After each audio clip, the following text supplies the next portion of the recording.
Hello friends, स्वागत है आपका हमारे यूट्यूब चैनल में। आज हम देखेंगे जो हमारा यूपी ट्रिपल एस सी 2016 और 2018 का जो एग्ज़ाम होने वाला है उसके लिए ये वीडियो बहुत ही इम्पोर्टेंट है। क्यों? इस वीडियो के माध्यम से आप जो कंप्यूटर की जो आपको कोई भी नॉलेज नहीं है या कंप्यूटर का आपको पता ही नहीं कि किस टाइप से क्वेश्चन आते हैं, क्या पढ़ना है, तो वो सारी चीज़ें आपको पता चल जाएंगी। और ये जो कंप्यूटर जो हमारा सब्जेक्ट है, इस कंप्यूटर में हम टोटल 9 चैप्टर कवर करेंगे और 9 चैप्टर का ये आज पहला चैप्टर है। ये जो कंप्यूटर होगा, ये कंप्यूटर की क्लास आपकी एकदम आसान भाषा में होगी और इस कंप्यूटर की जो क्लासेस होंगी इसमें हम सिर्फ और सिर्फ सिलेबस कंप्लीट करेंगे। और जो सिलेबस का जो पहला चैप्टर है वो आपका है पेरिफेरिकल डिवाइस। तो पेरिफेरिकल डिवाइस के बारे में पढ़ेंगे। और जो कंप्यूटर है, इसमें कंप्यूटर के आपके लगभग 25 क्वेश्चन आने हैं, ठीक है। तो और एक क्वेश्चन 4 मार्क्स का है, तो आपका लगभग 100 नंबर के क्वेश्चन आने हैं। और आपको पता है कि एग्ज़ाम में सिलेक्शन के लिए आपके लिए एक एक नंबर बहुत ही इंपॉर्टेंट होता है। तो इस वीडियो में हम कौन सी बुक पढ़ेंगे? देखिए, इसमें हम पढ़ेंगे कंप्यूटर लूसेंट की, क्योंकि ये आपकी बेस्ट बुक है। 2000 आपका 15 या 16 में जो एग्ज़ाम हुआ था लास्ट बार UP triple S C JEE का, तो काफ़ी क्वेश्चन आपके लूसेंट से आए थे। तो वो सारे क्वेश्चन को ध्यान में रखते हुए और जो बेस्ट बुक है उसको भी साथ में लूसेंट के इंक्लूड करते हुए ये वीडियो बनाया जा रहा है। तो आप इस वीडियो को शुरुआत से आखिरी तक देखिएगा। और अगर आपको इसकी पीडीएफ चाहिए तो नीचे आपको डिस्क्रिप्शन में हमारे टेलीग्राम चैनल का लिंक मिल जाएगा, तो आप वहाँ पे जाके इस बुक को भी डाउनलोड कर सकते हैं और ये जो हमारी क्लासेस हैं उनके पीडीएफ भी डाउनलोड कर सकते हैं। और साथ ही साथ अगर आपने अभी तक हमारे यूट्यूब चैनल को सब्सक्राइब नहीं किया तो चैनल को अभी सब्सक्राइब कर लीजिए। क्यों? क्योंकि UP triple S C JEE 2016 हो या फिर 18 हो, उससे रिलेटेड जितनी भी इंफॉर्मेशन है आपको सारी हमारे वीडियो पे यूट्यूब चैनल पे मिल जाएगी। और साथ ही साथ जो वहाँ पे हिंदी की क्लासेस चल रही हैं आप वो भी ज्वाइन कर लीजिए। और वहाँ पे अभी एमसीक्यू स्टार्ट हो गया है, तो आप वो भी करिए। कि क्यों? क्योंकि पेपर से पहले आपको एमसीक्यू लगाने की बहुत ज़्यादा प्रैक्टिस करने की ज़रूरत है। और इंग्लिश के भी एमसीक्यू वहाँ पे चल रहे हैं। अगर आप जनरल नॉलेज की बात करें तो वहाँ पे उसके भी एमसीक्यू चल रहे हैं। तो आप जितने भी एमसीक्यू हमारे चैनल पर चल रहे हैं वो आप सारे जाके उन्हें जरूर लगाइए। क्यों? क्योंकि वही सारे उसी टाइप के सारे क्वेश्चन आपके एग्जाम में आने हैं। तो हम देखते हैं जो हमारा कंप्यूटर नॉलेज की ये क्लास फर्स्ट है और चैप्टर फर्स्ट है, तो इसमें हम इसको चालू करते हैं। तो देखते हैं इस वीडियो में हम क्या देखेंगे। तो देखिए, ये चैप्टर फर्स्ट है आपका। और आप अगर आपके पास सिलेबस है तो आप सिलेबस में जाके देख सकते हैं कि पेरिफेरिकल डिवाइस जो है वो आपका पहला टॉपिक है। फर्स्ट में हम देखेंगे पेरिफेरिकल डिवाइस। पेरिफेरिकल डिवाइस क्या होती हैं, और उसमें देखेंगे हमारा 3 टॉपिक आएंगे पेरिफेरिकल डिवाइस में। एक आएगा आपका कंप्यूटर जनरल इंट्रोडक्शन आएगा, जिसमें आपको पता होगा। दूसरा आपका डेवलपमेंट ऑफ कंप्यूटर होगा। तीसरा इनपुट एंड आउटपुट डिवाइस होगा। तो देख लेते हैं। अगर कंप्यूटर जनरल इंट्रोडक्शन की बात करें तो इसमें हम देखेंगे कंप्यूटर क्या होता है, डेटा क्या है, इंफॉर्मेशन क्या है, कैरेक्टरिस्टिक कंप्यूटर की क्या है, कंप्यूटर का यूज़ कहाँ होता है, फंक्शन क्या है, ईडीपी क्या होता है, कंप्यूटर सिस्टम क्या है। अगर इनपुट आउटपुट की बात कर लें तो हम ये देखेंगे कि कीबोर्ड क्या होता है। इन सारी चीज़ों की डिटेल के बारे में हम सारी चर्चा करेंगे। तो आप इस वीडियो को शुरुआत से आखिरी तक देखिएगा, जिससे आपको सारी इन्फॉर्मेशन मिल सके। तो हम वीडियो को स्टार्ट करते हैं। तो हम चालू करते हैं। जो हमारी ये क्लास फर्स्ट है, चैप्टर फर्स्ट है, और चैप्टर फर्स्ट की जो ये क्लास है ये पहली क्लास है। तो ये जो हमारा पेरिफेरिकल डिवाइस है ये आपके जो यूपी ट्रिपल एस सी का सिलेबस दिया हुआ है उसमें ये टॉपिक दिया हुआ है। तो इस टॉपिक से ही हम स्टार्ट करते हैं। तो सबसे पहले मैं आपको बता दूं कि जो पेरिफेरिकल डिवाइस क्या होती है। तो पेरिफेरिकल डिवाइस एक एक्सटर्नल ऑब्जेक्ट है जो कंप्यूटर को इनपुट और आउटपुट प्रोवाइड करता है। मतलब क्या करता है कि कंप्यूटर को इनपुट और आउटपुट प्रोवाइड करेगा। वो हमारी कौन सी डिवाइस होंगी? वो पेरिफेरिकल डिवाइस होंगी। तो पेरिफेरिकल डिवाइस आपके सिलेबस में दिया गया है। तो इसको हम इनपुट और आउटपुट पढ़ेंगे। उससे पहले जो कंप्यूटर की जो बेसिक नॉलेज है कि कंप्यूटर क्या होता है, डेटा क्या होता है, इंफॉर्मेशन क्या होती है, कंप्यूटर के फंक्शन क्या है, वो सारी चीज़ें देखेंगे। और डेवलपमेंट ऑफ कंप्यूटर देखेंगे कि कंप्यूटर जो है हमारा उसको अबाकस से लेकर जो हमारा सुपर कंप्यूटर तक आया है, इनकी सारी जनरेशन क्या क्या है, क्योंकि इससे रिलेटेड भी एग्जाम में क्वेश्चन आते हैं। जैसे कुछ क्वेश्चन आते हैं कि आपकी फर्स्ट जनरेशन में क्या यूज़ किया गया था, हमारा कौन सी लैंग्वेज यूज़ की गई थी। तो सारी चीज़ें आपको इसमें भी देखेंगे। तो ये वीडियो आपका शॉर्ट में होगा, ज़्यादा लंबा नहीं होगा। तो ये आज क्लास फर्स्ट है, तो वीडियो को देखते हैं, स्टार्ट करते हैं आगे। तो पेरिफेरिकल डिवाइस में हम पहले आता है हमारा जनरल इंट्रोडक्शन। तो जनरल इंट्रोडक्शन में आपको सारी चीज़ें पता होंगी तो आप रिवाइज कर लीजिए, और नहीं पता है तो आप इनके नोट्स बनाते चलिए प्रॉपर। और क्या है, एग्ज़ाम के टाइम में जब आप एग्ज़ाम देंगे तो आपको क्या होगा, आपको ज़्यादा कहीं वीडियो देखने की कोई ज़रूरत नहीं होगी, आप सिर्फ अपने नोट से रिवाइज कर लेंगे, जिससे आपको टाइम भी बचेगा और आपका नंबर भी अच्छे आएंगे। मतलब मैक्सिमम आप क्वेश्चन सही करके आएंगे, ये मैं अपने अंदाजे से बता सकता हूँ। 100% आप जितने भी क्वेश्चन आएंगे वो सही करके आएंगे, अगर आप नोट्स बना लेते हैं और प्रॉपर स्टडी करते हैं, जैसा मैं आपको गाइड कर रहा हूँ। तो पहले देखिए, पता तो सभी को कि कंप्यूटर क्या है, बट इसकी एक स्पेशल मीनिंग क्या है, डेफिनेशन क्या है, वो आपको पता होनी चाहिए।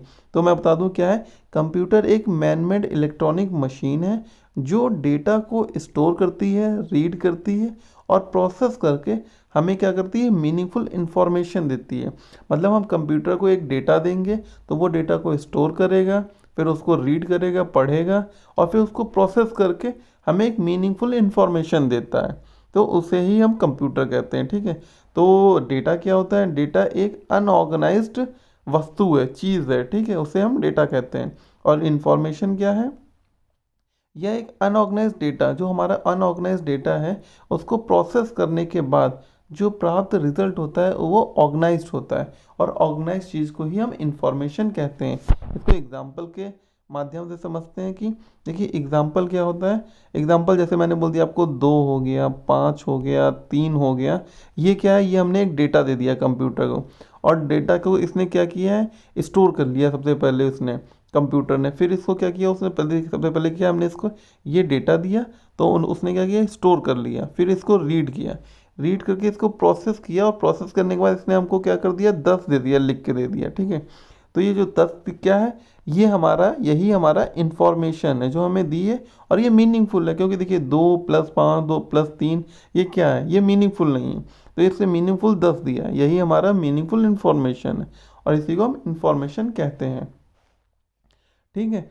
तो इसके बाद मैं आपको थोड़ी सी इंपॉर्टेंट चीज़ें और बच रही हैं, वो भी आपको पता होनी चाहिए।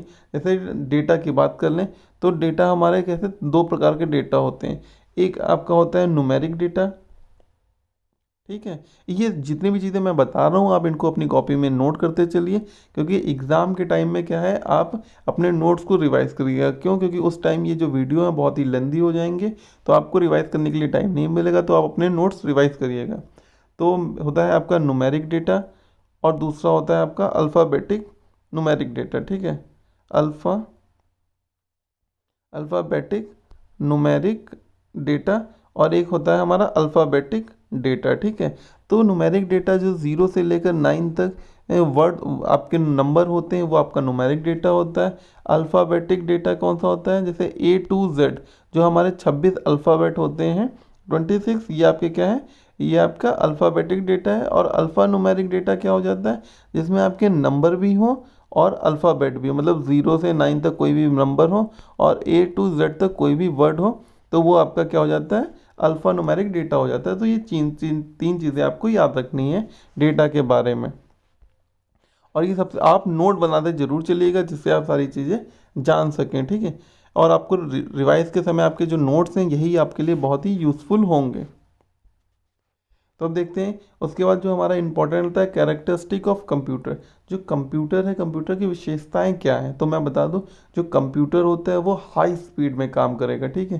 जैसे हमने उसे काम दिया, वो अपना क्या है, जैसे हमने अभी कैलकुलेशन दी उसे कि 10 + 5 + 50 + 7 कितना होगा, तो वो अभी क्या है, हम कैलकुलेट करेंगे तो हमें बहुत ज़्यादा टाइम लगेगा, बट जो कंप्यूटर है वो सडनली बता देगा कि ये आपका कितना हो जाता है, ये आपका 72 होगा, ठीक है। तो उसे तुरंत कैलकुलेट कर, जैसे 10 20 60 हो गया और ये 12 72 हो गया, उसे तुरंत कैलकुलेट कर लेता है, और आपका जो टाइम होता है उसे सेव करता है, बचाता है। और उसकी एक्यूरेसी जो होती है कंप्यूटर की, इस कंप्यूटर क्या है, देखिए हमें पता है कि कंप्यूटर मशीन है, तो मशीन क्या होती है, कोई भी एरर नहीं करती, जो उसे हम कमांड देते हैं वो उसी पे वर्क करती है। वो कंप्यूटर की एक्यूरेसी कैसी होती है, बहुत ही अच्छी होती है, और ये इसका वर्क कैसा होगा, एररलेस वर्क करता है, ठीक है। और जो रिलायबल है, और इसमें क्या है, ये रिलायबल है, मतलब इसे कोई भी यूज़ कर सकता है, ऐसा नहीं है कि मतलब एररलेस मशीन है और कोई भी यूज़ कर सकता है। और जो कंप्यूटर होती है ये हाई स्टोरेज कैपेसिटी है, इसमें हम बहुत जितना भी चाहें उतना डेटा स्टोर कर सकते हैं, ठीक है। और ऑटोमेशन क्या है, अगर हम कंप्यूटर को कोई भी टास्क देते हैं तो उसके लिए हमें वहाँ पे बैठने की कोई ज़रूरत नहीं है, वो जो भी टास्क होता है वो उसे कंप्लीट कर लेता है। एक बार हमें उसे बस कमांड देने की ज़रूरत होती है, कमांड के बाद वो टास्क ऑटोमेटिक कंप्लीट कर लेता है। डेलीजेंसी क्या होती है, डेलीजेंसी देखिए ये जो देखिए आपको स्पीड पता है, एक्यूरेसी भी पता होगी, स्टेज पता है, ऑटोमेशन, डेलीजेंसी और वर्सैलिटी, ये दो बड़े मतलब ये दो आपके लिए न्यू होंगे, तो इन्हें आप ध्यान से समझिए। डेलीजेंसी क्या होती है कि कंप्यूटर को हमने कोई भी टास्क दे दिया, ठीक है, तो वो ऑटोमेटिक सारी चीज़ों को अपने आप करेगा, आपको उसको बार बार देखने की कोई ज़रूरत नहीं। और जब भी टास्क कंप्लीट हो जाता है तो वो आपको कंप्लीटेड का ऑप्शन मतलब दिखाने लगता है, तो उससे आप समझ जाते हैं।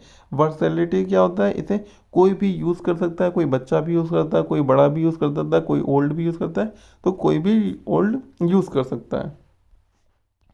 अब नेक्स्ट देखते हैं कि जो यूज़ ऑफ कंप्यूटर, जैसे ये कंप्यूटर है, इसका हमने मतलब विशेषताएं जान ली। अब कहाँ कहाँ यूज़ हो सकता है, तो देखिए कंप्यूटर का जो यूज़ है वो एजुकेशन में कर सकते हैं, जैसे पढ़ाई करते हैं आजकल, जो देखिए हमारी लाइव क्लासेस चल रही हैं, ये कंप्यूटर में ही लोग पढ़ रहे हैं। सारी चीज़ें जो भी क्लासेस चल रही हैं आपकी, चाहे हाई मतलब 10th की हो, 12th की हो, या फिर आपका टेक्निकल कोई भी नॉलेज हो, या फिर डॉक्टर को आप प्रिस्क्रिप्शन दे रहे हैं, तो ये सारी चीज़ें आज मतलब मिल रही हैं, तो वो मतलब आपका कंप्यूटर के थ्रू ही हैं।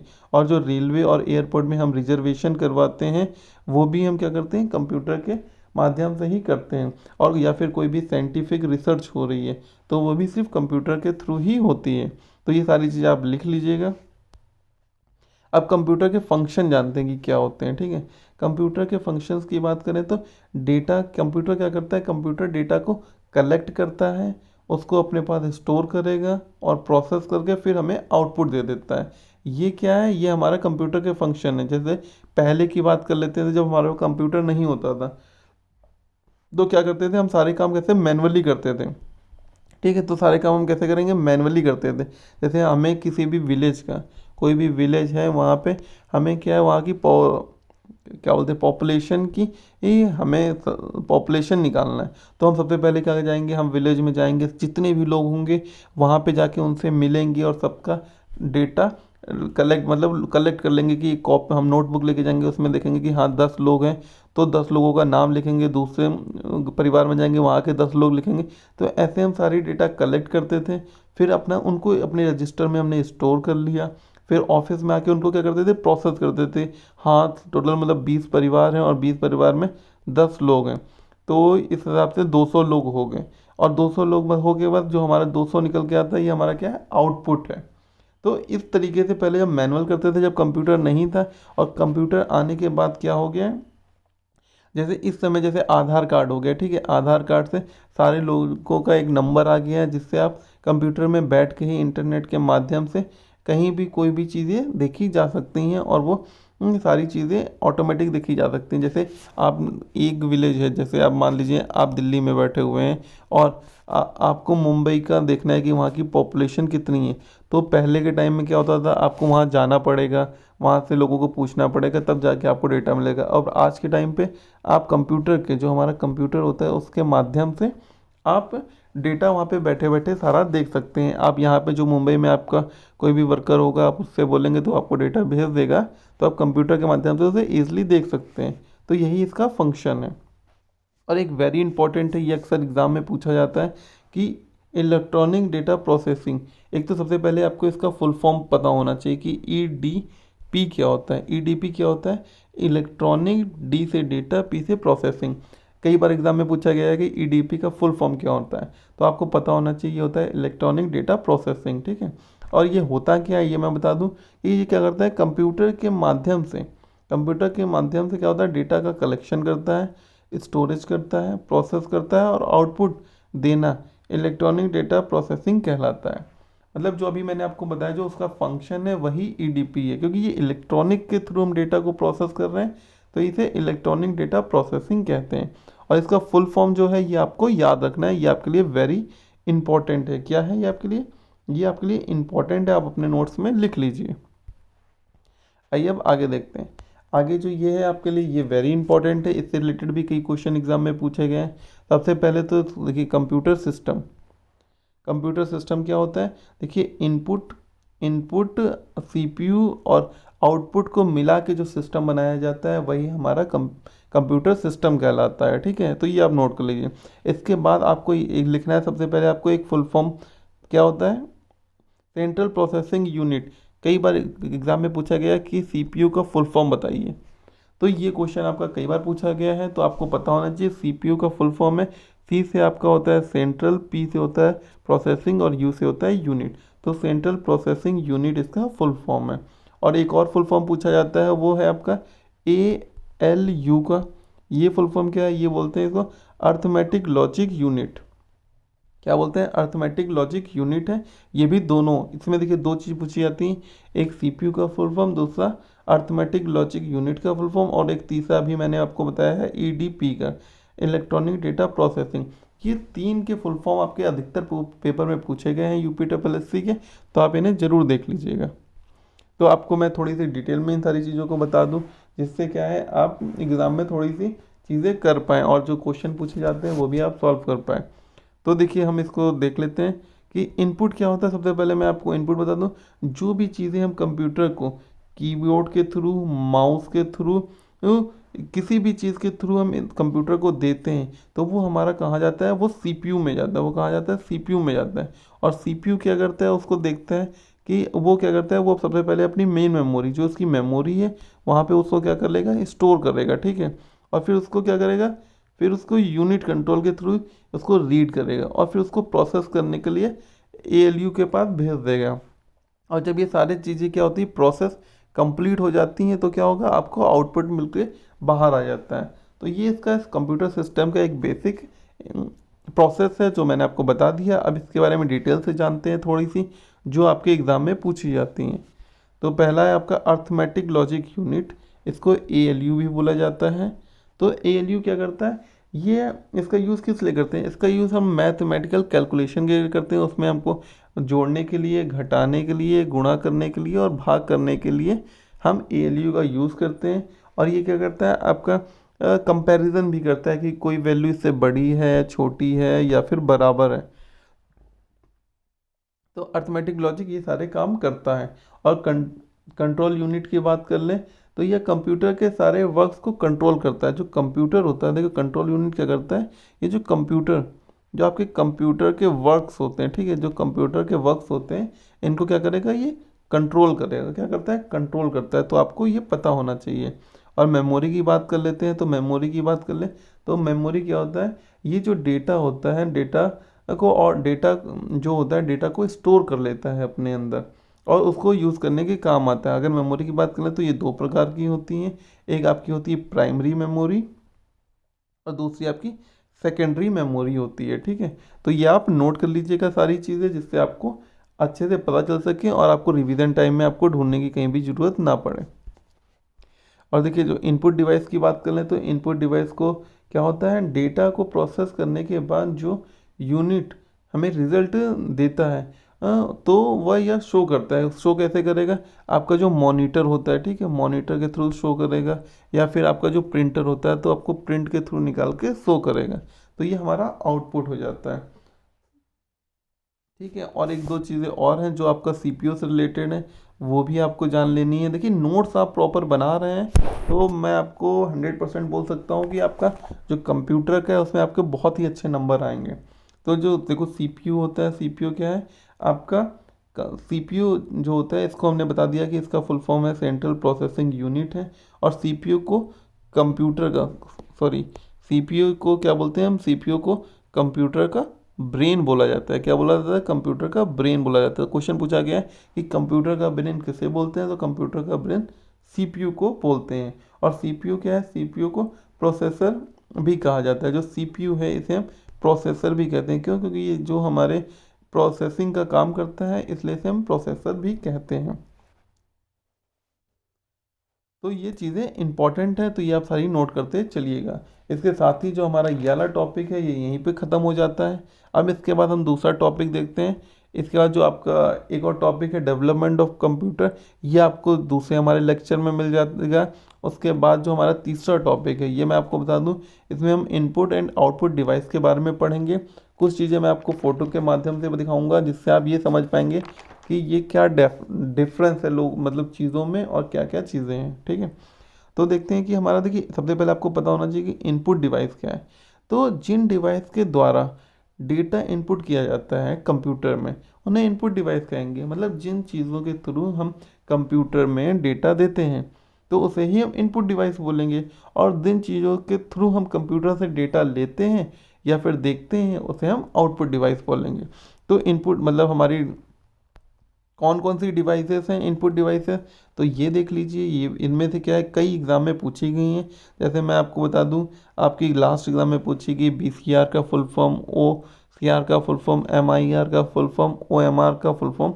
ये जो पूछी गई ये वेरी वेरी इंपॉर्टेंट है और हर एग्ज़ाम में, अधिकतर एग्ज़ाम में पूछा गया है कि जो लाइट पेन है या फिर टच स्क्रीन है ये कौन सी डिवाइस है। तो ये भी आपको पता होना चाहिए। जो ये 15 नाम है ये आप अपनी कॉपी में लिख लीजिए और इन्हें अच्छे से याद कर लीजिएगा। तो इसमें जो हम देखते हैं, अगर इनपुट डिवाइस की बात कर लें तो कीबोर्ड आपका इनपुट डिवाइस है, माउस है, ट्रैक बॉल है, जॉयस्टिक है, स्कैनर है, माइक्रोफोन है, वेबकैम है और ये सारी चीज़ें हैं। इन सब चीज़ों के बारे में हम आगे वीडियो में डिटेल में जानेंगे, जिससे क्या है आप सारी चीज़ें समझ पाएँ और जो एग्ज़ाम में पूछा जाए आप उन्हें सटीक से सटीक उत्तर दे पाएँ। क्यों? क्योंकि आपके लिए, आपको पास ज़्यादा टाइम है नहीं इस टाइम, तो आपको प्रॉपर नोट्स बनाना है और अच्छे से उसको रिवाइज करना है। तो हम देखते हैं जो हमारा पहला है ये कीबोर्ड।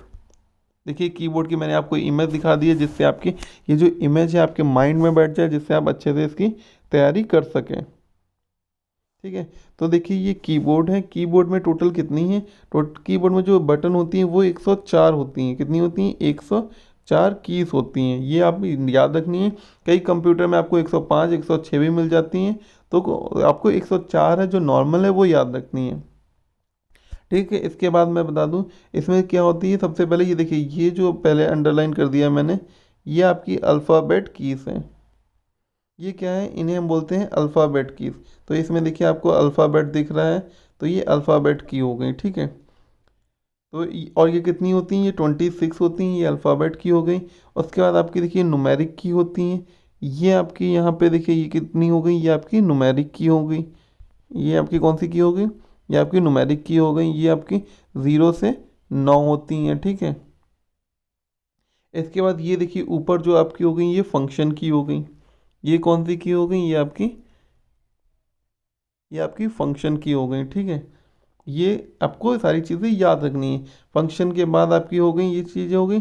फिर आपकी ये कौन सी की हो गई? ये आपकी कर्सर की हो गई। कौन सी की हो गई? ये आपकी हो गई कर्सर कंट्रोल की।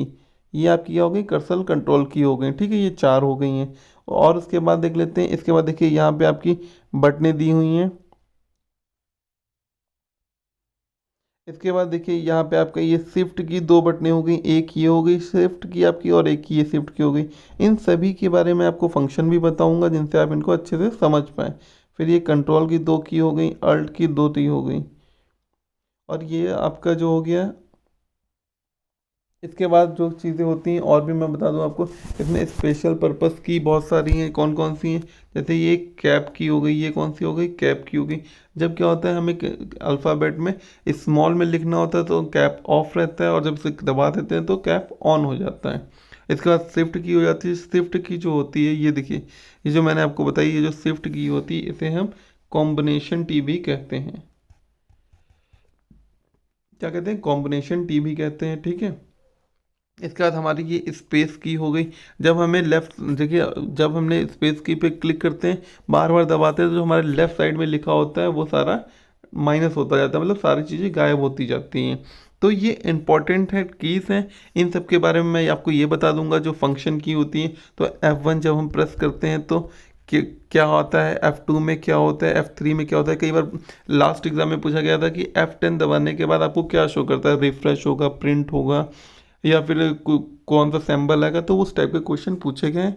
तो आप इसको ऐसा ही अपनी कॉपी में नोट कर लीजिए। आपको एक स्पेशल वीडियो मिल जाएगा जिसमें आपको जो कीबोर्ड है, कीबोर्ड से रिलेटेड, माउस से रिलेटेड सारी जो छोटी छोटी चीज़ें हैं उन पे डिटेल्स में वीडियो मिल जाएंगे, जिससे क्या होगा आप उन्हें अपनी कॉपी में नोट कर लेंगे, क्योंकि इस वीडियो को करेंगे तो ये बहुत ही लेंदी हो जाएगा। तो ये जितनी चीज़ें हैं ये आप नोट कर लीजिए। इसके बाद देखिए हम ये माउस की बात करते हैं। फिर दूसरा ये हमारा इनपुट डिवाइस है, माउस है, ठीक है। माउस में इंपॉर्टेंट क्या है, माउस में देखिए यहाँ राइट क्लिक करते हैं, ये राइट क्लिक का हो गया, ये लेफ़्ट क्लिक हो गया, ठीक है। और ये जो बीच में है ये स्क्रॉल बार हो गया, ये कौन सा हो गया। जब हम कंप्यूटर में लेफ़्ट क्लिक करते हैं तो जो भी हमारा देखिए डेस्कटॉप में आइकन बना होता है, ठीक है, आइकन बना होता है, तो आइकन क्या हो जाता है आपका सेलेक्ट हो जाएगा। आइकन क्या हो जाएगा आपका सेलेक्ट हो जाता है जब आप कौन सा लेफ़्ट क्लिक करते हैं, ठीक है। राइट क्लिक करने में क्या होगा, जो आपका ये आइकन होता है, आइकन की जो प्रॉपर्टीज़ होती हैं, ठीक है, उसकी प्रॉपर्टीज़ खुल के आ जाती है उसमें। ओपन का सबसे पहला जो ऑप्शन होगा ओपन होगा, फिर इस टाइप की सारी प्रॉपर्टीज़ खुल के आ जाएंगे, और जो लास्ट होगा वो प्रॉपर्टीज़ होगा। तो ये हो जाती हैं। अगर हम स्क्रॉल बार की बात करते हैं तो इसको हमने कोई इमेज देख रहे हैं उसे ऊपर नीचे करने के लिए स्क्रॉल बटन का यूज़ करते हैं। तो ये माउस का आपका इम्पॉर्टेंट फंक्शन हो गया। और देखिए जो मैंने आपको शुरुआत में भी बताया था वो उसके बारे में, ये वेरी वेरी इंपॉर्टेंट है। और ये चारों से रिलेटेड एक कोई क्वेश्चन हमेशा एग्जाम में पूछे जाते हैं, तो ये आपको याद रखना है कि देखिए magnetic ink character reader MCR क्या होता है, देखिए MICR क्या होता है। M होता है मैग्नेटिक इंक, C से कैरेक्टर, R से रीडर होता है। कई बार एग्जाम में रीडर की जगह क्या रिकॉग्नाइजेशन लिख देता है, तो रिकॉग्नाइजेशन नहीं होगा, ये आपका क्या हो जाएगा रीडर होगा। हमेशा याद रखना है हर जगह जहाँ होता है रीडर होता है और कोई भी चीज़ नहीं है, क्योंकि ये सारी चीज़ों को रीड करने के काम आता है ना। जैसे देखिए अगर आपको चेक बुक होगी, ठीक है, जो आपकी चेक होती है, चेक को रीड करने के लिए हमारा चेक में जो देखिए चेक होती है, चेक में नीचे यहाँ पे नंबर लिखे होते हैं 1 2 3, तो ये किस इंक से लिखे होते हैं, ये आपकी मैग्नेटिक इंक से लिखे होते हैं। तो इनको रीड करने के लिए क्या यूज़ किया होता है, magnetic ink character reader use किया जाता है, ठीक है। और अगर हम बात कर लें जैसे हम कभी शॉपिंग करने जाते हैं तो वहाँ पे देखिए आपके इसमें ऐसा टैग लगा होगा, ठीक है।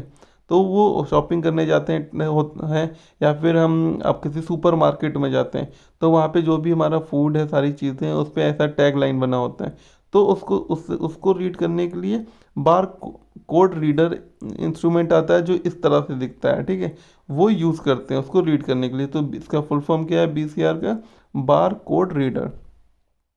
उसके बाद बात कर लेते हैं जो हमारी OMR जब हम OMR शीट होती है, जैसे आपने कई बार एग्ज़ाम दिया होगा, तो तो OMR शीट में आपने गोला कर दिया होगा कि ये आंसर A सही है, B सही है।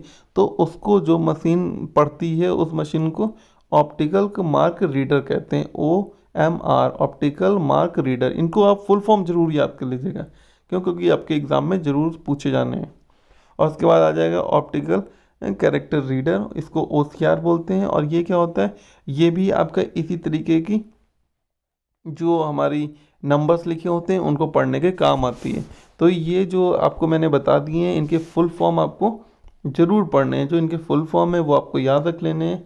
Magnetic ink character reader, optical character reader, bar code reader और ऑप्टिकल मार्क रीडर। इसमें देखिए R का मतलब रीडर है, ये आपको हमेशा याद रखना है। अगर आप ये याद रखते हैं तो आप सीधे पेपर दे के आएंगे तो आप मुझे ज़रूर बताएंगे कि सर इसमें रीडर आया था और हमने रीडर ही लगाया है, रिकॉग्नाइजेशन नहीं लगाया है। तो ये इंपॉर्टेंट चीज़ें हैं। तो इसके साथ हम वीडियो को यहीं समाप्त करते हैं, क्योंकि ये वीडियो बहुत ही लंबा हो गया है। तो इसकी कल जो क्लास है, कल आपको क्लास 2 मिल जाएगी, और उस क्लास में हम जो हमारा पहला ये पेरिपेरिकल डिवाइस का जो चैप्टर फर्स्ट है, ये चैप्टर आपका कल फिनिश हो जाएगा।